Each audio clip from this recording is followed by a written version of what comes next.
Welcome back to the channel. दोस्तों, tax payers के लिए बहुत बड़ी न्यूज़ निकल के आ रही है जीएसटी डिपार्टमेंट की तरफ से। और दोस्तों वो क्या न्यूज़ है कि अब आपका जो जीएसटी रजिस्ट्रेशन होगा वो दोस्तों आपको 24 घंटे में ही डिपार्टमेंट अलॉट कर देगा। और वो दोस्तों कैसे अलॉट करेगा, 55th जीएसटी काउंसिल मीटिंग में डिसाइड हुआ था कि अब टैक्स पेयर्स को यहाँ पर टिन अलॉट कर दिया जाएगा, यानी कि टेम्पररी आइडेंटिफिकेशन नंबर। और वो एक रूल को अमेंड करके यहाँ पर डिपार्टमेंट लेकर के आया है। वो रूल भी दोस्तों हम लोग आगे पढ़ लेंगे। पहले हम लोग वो रूल को डिस्कस करेंगे और फिर हम लोग आगे देखेंगे कि कौन सा फॉर्म वो लेकर के आए और आपको कैसे टिन अलॉट होगा। तो दोस्तों वीडियो को पूरा देखिएगा, स्किप मत करिएगा, जिससे कि आपको भी समझ में आ जाए कि आपको अपना जीएसटी का टेम्पररी रजिस्ट्रेशन कैसे अलॉट होगा।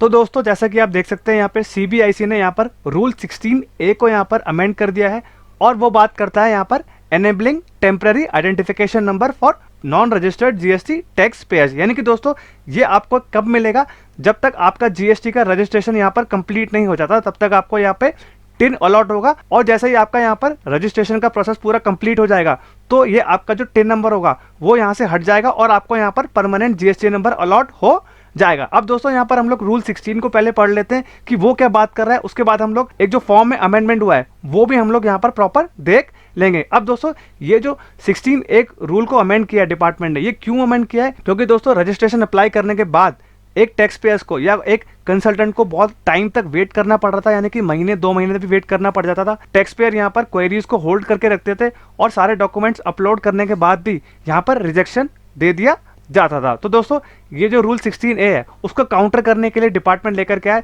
जब तक आपका यहाँ पर प्रॉपर रजिस्ट्रेशन नंबर नहीं आ जाता तब तक आपको यहाँ पर टिन अलॉट किया जाएगा। अब दोस्तों रूल 16A को पढ़ लेते हैं पहले। दोस्तों रूल 16A यहाँ पर बात कर रहा है कि issuance of temporary identification number.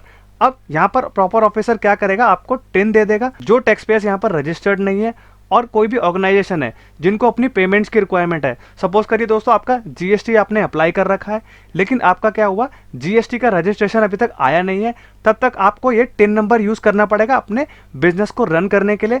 इसीलिए ये रूल को यहाँ पर अमेंड किया है कि आप अपना बिजनेस यहाँ पर स्मूथली चला पाए। टैक्स पेयर के फायदे की बात है। Procedure will make use of part B of the recent modified form GST REG 12। अब दोस्तों जो आपका जीएसटी REG 12 फॉर्म है यहाँ पर अमेंडमेंट कर दिया जाएगा, जिससे कि एक टिन यहाँ पर टैक्स पेयर को अलॉट कर दिया जाए। अब दोस्तों यहाँ पर हम लोग बात कर लेते हैं जो फॉर्म REG 12 में अमेंडमेंट आए हैं उसके बारे में यहाँ पर हम बात कर लेते हैं। To comprise the detail provision to issue the temporary registration and TIN the form has been updated. यहाँ पर दोस्तों वो बोल रहा है कि टेम्पररी रजिस्ट्रेशन की प्रोवाइड कर दी जाएगी और आपका टिन है उसको भी यहाँ पर अपडेट कर दिया जाएगा।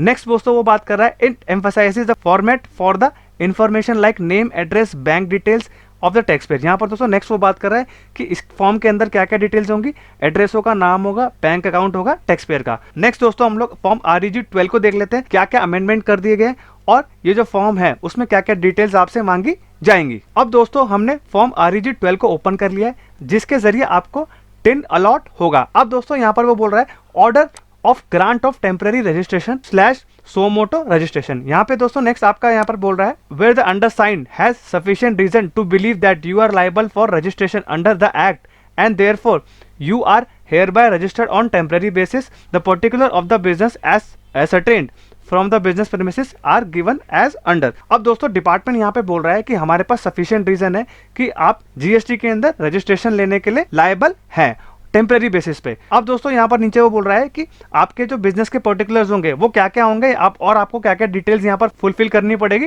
टिन लेने के लिए। यहाँ पे दोस्तों आपका आता है name and the legal if applicable, यानी कि आपका जो नाम आ जाएगा, यहाँ पे जेंडर आ जाएगा, मेल फीमेल आ जाएगा, जो भी अगर है तो फादर का नेम आ जाएगा, डेट ऑफ बर्थ आ जाएगी और दोस्तों आपसे यहाँ पर एड्रेस मांगा जाएगा, आपका पूरा प्रॉपर एड्रेस, बिजनेस का प्रीमिसेस का एड्रेस मांगा जाएगा। आपका दोस्तों यहाँ पर पैन नंबर भी मांगा जाएगा अगर आपका अवेलेबल है तो, यानी कि अगर कोई कंपनी है तो कंपनी का पैन होगा, या कोई LLP है तो उसका भी पैन होगा, और कोई HUF है तो उसका भी यहाँ पर पैन होगा। और नेक्स्ट दोस्तों आपसे मोबाइल नंबर मांगा जाएगा, ईमेल एड्रेस। दोस्तों नेक्स्ट आपसे एक अदर ID भी मांगी जाएगी जिसमें आपका वोटर ID भी हो सकता है, पासपोर्ट नंबर भी हो सकता है, ड्राइविंग लाइसेंस भी हो सकता है और आधार नंबर भी हो सकता है, और कोई भी अदर देन चारों के अलावा जो भी होगा वो भी आपसे मांगा जा सकता है। अब नेक्स्ट दोस्तों 10वें पॉइंट में बात कर रहा है कि रीजन फॉर टेम्पररी रजिस्ट्रेशन। अब दोस्तों आपका यहाँ पर डिपार्टमेंट रीजन भी देगा कि आपको जो रजिस्ट्रेशन है वो क्यों दिया जा रहा है और आपका जो रजिस्ट्रेशन अलॉट होगा उसका यहाँ पर टेम्पररी आईडी भी होगा, और कब से आपको रजिस्ट्रेशन दिया जाएगा उसकी यहाँ पर डेट भी दी जाएगी। और नेक्स्ट आपका आएगा यहाँ पर रजिस्ट्रेशन का नंबर होगा या टेम्पररी आईडी होगी, जो भी आपका अलॉट होगा वो दे दिया जाएगा। और आपका यहाँ पर बोला जाएगा कि you are hereby directed to file application for proper registration within 90 days of the issue of this order. आपसे दोस्तों बोला जाएगा कि आप अपना रजिस्ट्रेशन अप्लाई करिए ये ऑर्डर इशू होने के 90 दिन के अंदर अंदर प्रॉपर ऑफिसर के पास। आई होप दोस्तों आपको समझ में आ गया होगा कि अब आपको जीएसटी का रजिस्ट्रेशन लेना बहुत ही आसान हो जाएगा, क्योंकि दोस्तों डिपार्टमेंट ने यहाँ पर प्रोसेस को थोड़ा सिंप्लीफाई कर दिया है। अब आपको रजिस्ट्रेशन से पहले आपको टिन अलॉट होगा, यानी कि टेम्पररी आइडेंटिफिकेशन नंबर अलॉट होगा, और जब तक आपका प्रोसेस चलेगा तब तक आपके लिए ये वैलिड रहेगा। जैसे ही आपका जीएसटी का रजिस्ट्रेशन अलॉट हो जाएगा आपको, तो आपका ये टिन होगा वो इनवैलिड हो जाएगा और आप अपने जीएसटी पे काम कर पाएंगे। तब तक आपको क्या करना पड़ेगा, टिन के बेसिस पे ही काम चलाना पड़ेगा और अपने बिजनेस के ट्रांजैक्शंस आपको करने पड़ेंगे। तो दोस्तों अगर ये वीडियो इन्फॉर्मेटिव लगी हो तो चैनल को लाइक, सब्सक्राइब एंड शेयर करिए, एंड बेल आइकन भी प्रेस कर दीजिए, जिससे कि हम लोग आपके लिए ऐसे ही अपडेटेड वीडियोस लेके आते रहे। I hope you like this video. Thank you very much and have a nice day.